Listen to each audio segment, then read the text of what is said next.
Bonjour mesdames et messieurs et bienvenue dans ce flash d'information.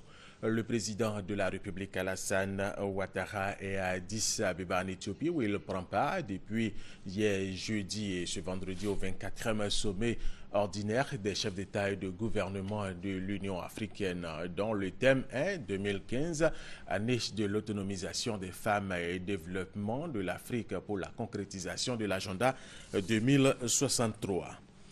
Ici en Côte d'Ivoire, Daniel Kablan-Duncan, Premier ministre, ministre de l'économie, des finances et du budget, était hier jeudi matin face aux journalistes de la presse nationale et internationale pour sa 4e conférence qui avait pour thème croissance, développement économique, social et humain, voie réelle vers l'émergence en 2020. Il a fait le bilan des activités du gouvernement et présenté les moyens de développement de la Côte d'Ivoire.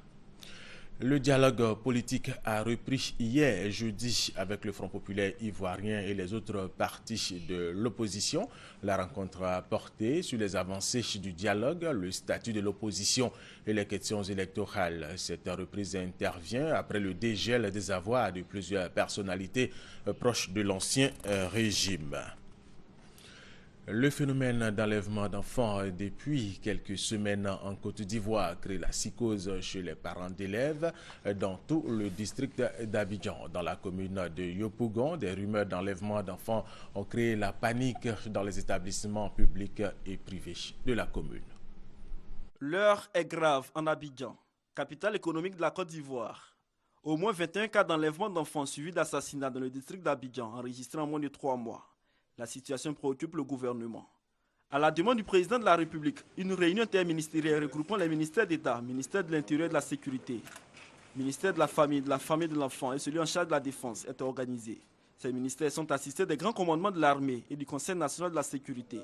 Des décisions importantes sont prises pour freiner ce phénomène qui endeuille les familles dans le district d'Abidjan. Nous avons décidé qu'une équipe de coordination soit mise en place, qu'elle sera renforcée par des experts de l'ONUCI, par des experts de certains corps de métier, des sociologues, pour bien analyser la typologie, les liens de tous ces crimes, pour que les enquêtes puissent davantage nous acheminer sur les commanditaires. Un dispositif sécuritaire qui va faire intervenir 1500 hommes, dont 1000 policiers, 300 gendarmes et 200 militaires, qui vont avoir pour mission de renforcer les patrouilles dans certaines zones que nous avons bien déterminées comme étant les zones hautement criminogènes.